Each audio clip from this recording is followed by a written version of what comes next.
LinkedIn believes B2B marketing can be B2 brilliant, B2 bold, and B2 breakthrough. How? With a platform purpose-built to make B2B marketing mean more for your business. A platform with tools to help you build better relationships with your key customers, to boost your buyer's journey while building your brand. A platform with trusted data and lead generation you need to beat your KPIs, drive ROI, and stand out amongst the competition. And with the targeting tools on LinkedIn, you can reach your precise audience right down to their job title, company name, location, and more to make sure your ads are always seen by those who matter. So let's get ready to B2 boldly go where no marketer has gone before, because LinkedIn is where B2B is everything it can be. Rethink your B2B marketing ads and get $100 credit on your next campaign. Go to linkedin.com/MPN to claim your credit. That's linkedin.com/MPN. Terms and conditions apply. Entrepreneurs Enigma is a podcast for the ups and downs of entrepreneurship. So the wins and the fails that we all face being entrepreneurs, and how we learn from adversity. Every week I talk to a different entrepreneur with a story to tell. I'm Seth Goldstein. Come with me on the journey. This is Entrepreneurs Enigma. Let's get started.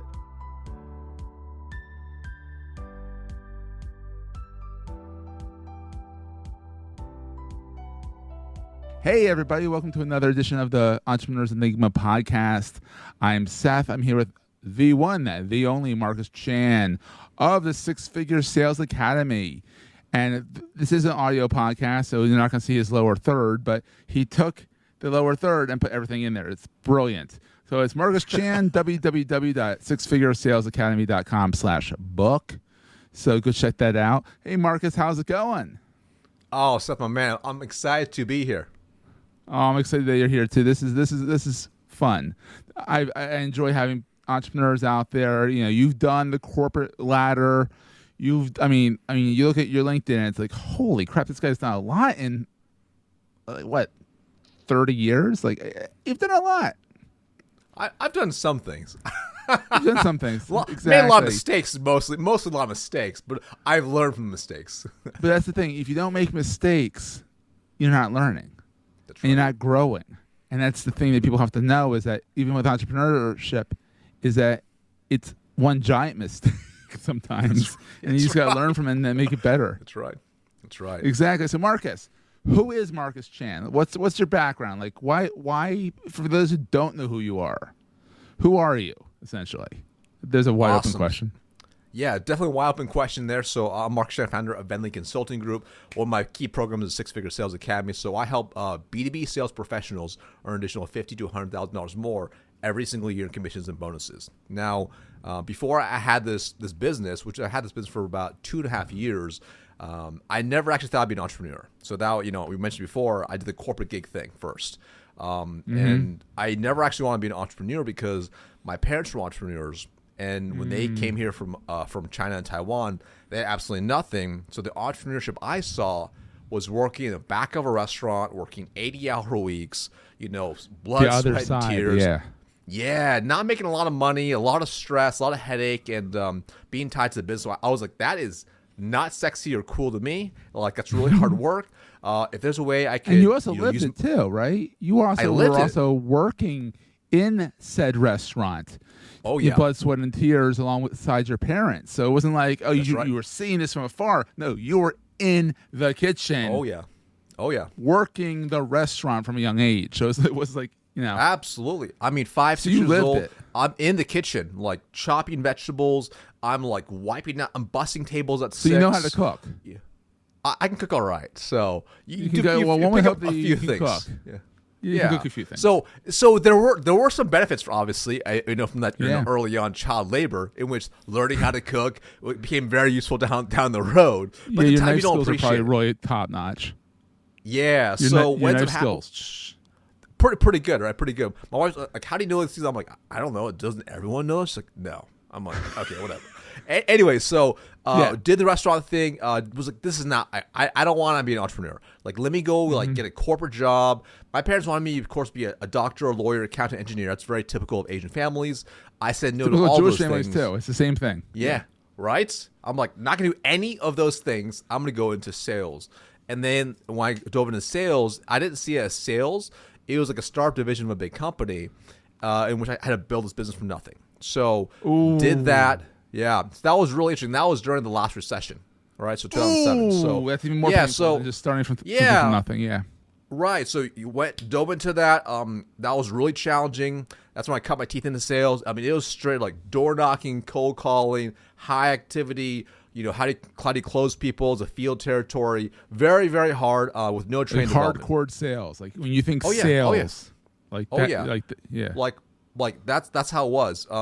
Eventually I figured it out, had success, got promoted a bunch of times, built multiple 7-figure opportunities or locations from there.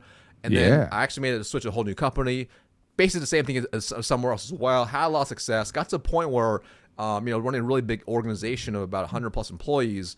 And, we had just, it was wild. I mean, we were a Fortune 500 company and had a big organization and we were crushing, et cetera. Wow. People kept saying, Marcus, how did you do all this? I'm like, do what? Like, I don't know. I just worked really hard. Like how did you get promoted? Because when you're in it, you don't think. You're just doing. Yeah. Like, I'm just being me. Like, I'm still just that kid who grew up with a speech impediment, who struggled and worked in a restaurant. So I'm like, that's just who I am. I just work my tail off. So that's why I just thought it was. And then I started thinking about this. I'm like, oh, wow, I guess I have done some pretty neat things. And people say you should write a book. I said, that sounds crazy. I'm not going to write a book. I should write an ebook. And this is actually when I started learning how to make money online. I figured out how to write an ebook. It's amazing. Started making some money online. I had no idea. This is before I knew this was this is 2015. I'm like, so it just started being a thing when everyone's like, yes, have an ebook. It was a side hustle, just a couple $100 a month, nothing crazy. Then I was like, hey, let me figure out how to build an online course. It took me 2 years to figure that out because I was traveling nonstop and did that. And then made like $2,000 overnight. I'm like, oh my gosh, this is a good opportunity. There's something there. Right? Yeah, there's something there. Right? Holy crap, yeah. So eventually, you also because of the level, the role was, and the income I was making, all the equity and stuff, it was like, okay. I always told my boss, I'm like, I will never leave to go work for another company. If I ever leave, I'm just going to stop working and do my own thing. Yeah. She's like, yeah, whatever. So that's exactly what I did. So like, once I'm like, I'm like, because it's when you grow up just working all the time and doing things, you never really stop doing anything. I'm like, I'm gonna do this. Will be my new season, my new project for the next several years. Let me just go do this. So that I dove all in September 2019 and went all into the business. So now we've been doing this right before the next Michigas, the next crazy. Yeah, right. So that's what we've been doing. But that's what we're all about here. So yeah.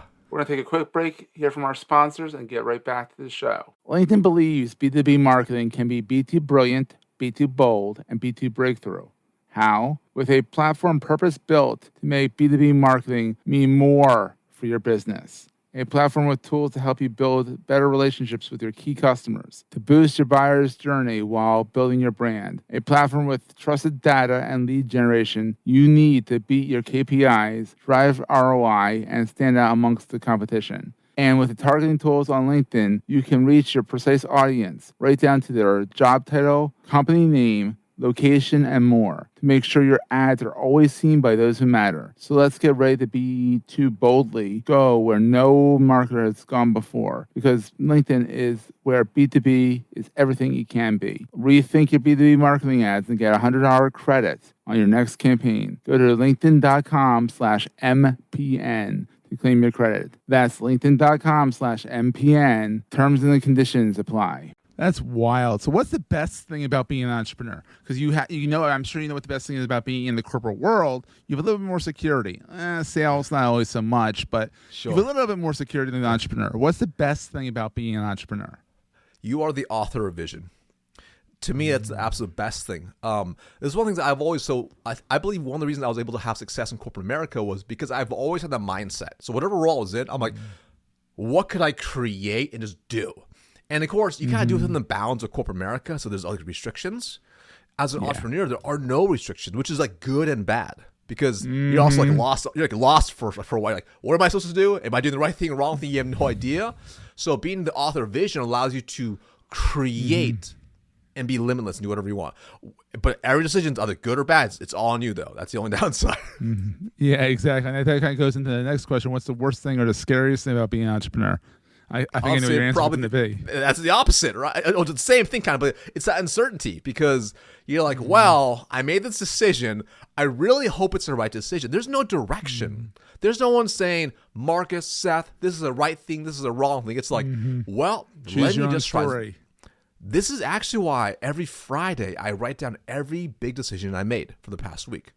Well, that's a good tip. So that way, so this way I have a feedback loop. I'll look back. I'll be like, ooh, this is a good month or bad month. I can look back at what decisions I make a month ago, 2 months ago, 3 months ago. And oftentimes that's when we see the result later on. So then I can make a better decision as a result. So it's really down to mindset, and like, because you can set your mindset based on that and saying, okay, this went down, that went down. Great month, or this went down, that went down. Oh my God, well, that was a month. That's wild. Yeah, that's wild. So that's why we have to have tracking systems. This is why I track every data point, and wow, I measure exactly how. I don't have the attention span for that. Yeah, I try tracking my time, and I'm like, I could do it for a few days. I get some insights. I'm like, okay, good, I'm done. Yeah, totally. I'm just too ADD. Yeah. I'm like, squirrel. Oh, I missed 5 data points. Oh man. Sure. So that kind of thing.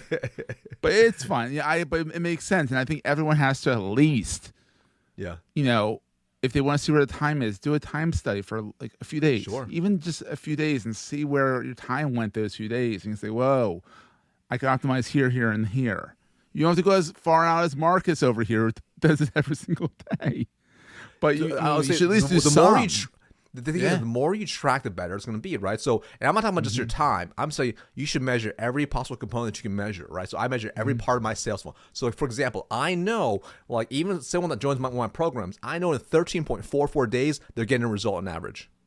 Wow. So when you understand that, when you use data to make better decisions, you can refine and improve things. Like, I know on average, it takes about 14 days for someone to enter one of my sales funnels and then hand me money in 14 days. Wow. So when you know data points, you make better decisions. You refine, you improve. That's very true. Yeah. And so you have your own firm, Bellini, right? Venly, close. Is it just it's a made up word? It's not a real name. It's made up. It's totally made up. Turns out all the cool names are taken. It just sounds. Hey, the domain name is free. Ven means to sell, right? In Latin. So, like, but having two syllables, it flows a little more. So we had to create a random word to actually get the domain. So we're like, well, this sounds good. Let's go with this. Exactly.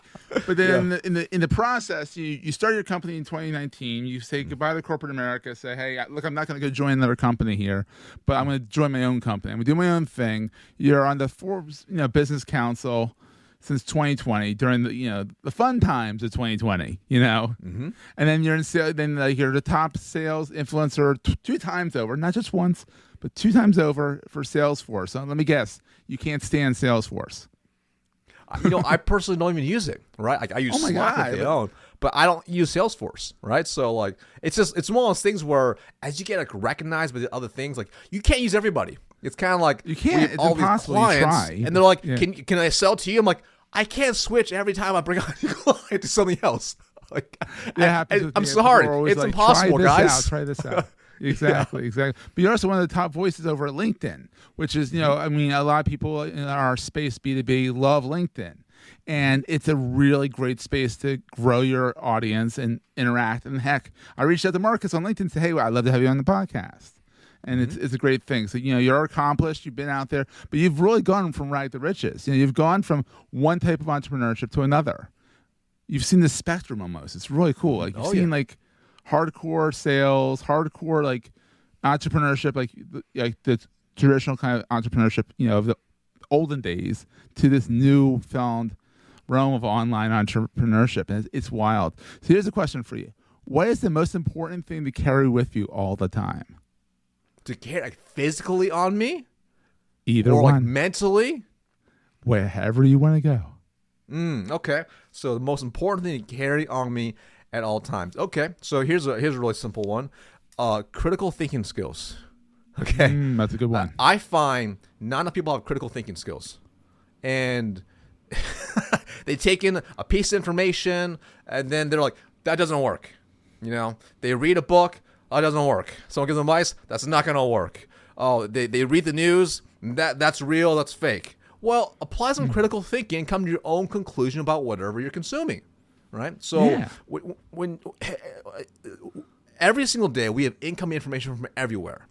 It's our job as a human being, if you want to be a good human being, in my opinion, is you learn how to filter the information, process it through a critical filter, and have ways to actually understand what it's all about, to make a decision on your own, and to not just follow the masses.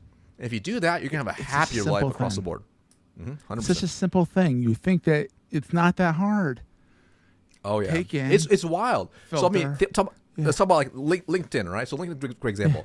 Like I could put a post up there and I'll put my opinion, and then a bunch of people are like, that sounds great. And then there'll be a percentage of people like, that's totally wrong. You did not include this. I'm like, okay, obviously there's exceptions to the rule, and I'm just saying generally, and I'm not writing a 10,000 word essay going through the pros and cons and different situations. This is just a 1,500 character post about a simple opinion.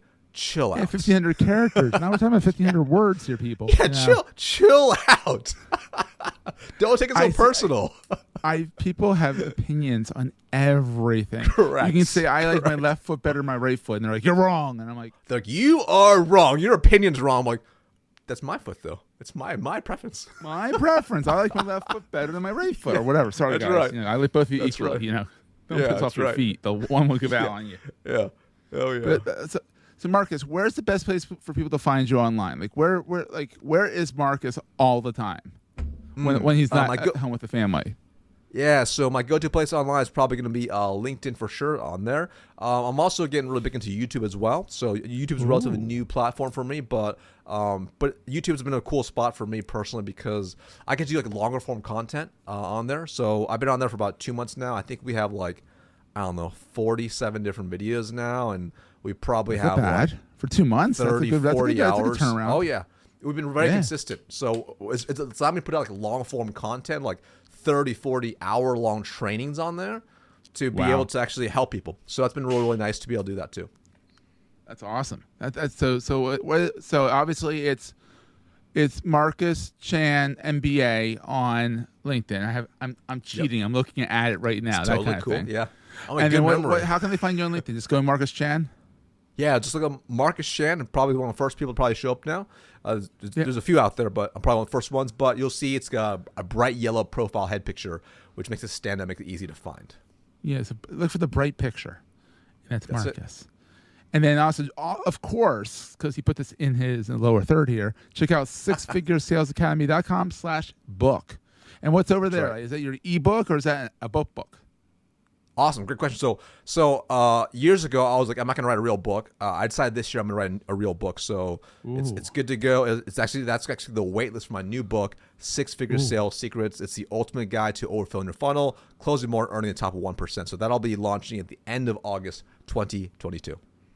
Oh, we'll have to get you back on to talk about that. It'll be fun. Wild. Oh, I'm going to go sign up. I'm going to go sign up for the pre-register. That's awesome, man. Love it. So, Marcus, thank you so much for being on the show. This is great. And everyone, go follow this guy. I mean, he's prolific on LinkedIn. I mean, the value that he gives is astronomical. And you have a business. You want people to sign up for your course, clearly. But you're giving so much value for free. And it really goes down to what, Ivan Meisner, I think, of BNI says, it's the giver's gain. You give, you give, you give, you give, you give, and eventually it comes back around. Or Gary Vaynerchuk says, jab, jab, jab, right hook, that kind of thing. There you go. And it's so true. You just keep giving, and this guy, he gives. So, Marcus, thank you for being on the program. I really appreciate it. Hey, if you're enjoying Entrepreneurs Enigma, please give us a review on the podcast directory of your choice. We're on all of them. And these reviews really help others find the show. Also, if you're getting value from the show and want to buy me a coffee, go to the show notes and click on the link to help me stay awake while I bring you more great episodes to your ears. That's in the show notes, and I look forward to the next episode. Take care, guys.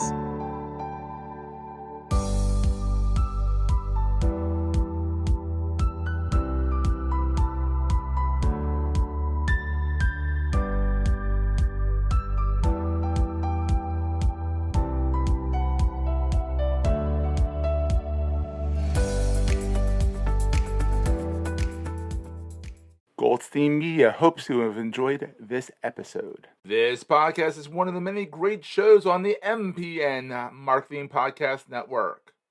This podcast is coming to you on MPN, the Marketing Podcast Network. There's another show on MPM you might enjoy as well. I'm Gordon Glenister, and I'm the host of Influence, the global podcast that shines a spotlight on the influencer marketing industry. And each episode we talk to brand managers, agency strategists, influencer platforms, industry thought leaders, and the influencers themselves about the latest trends and stories affecting the influencer marketing industry. And their stories will certainly inspire you. So just hop over to gordonglenister.com or search for Influence, the global podcast, wherever you normally get your podcast from. This podcast is heard along the Marketing Podcast Network. For more great marketing podcasts, visit marketingpodcasts.net.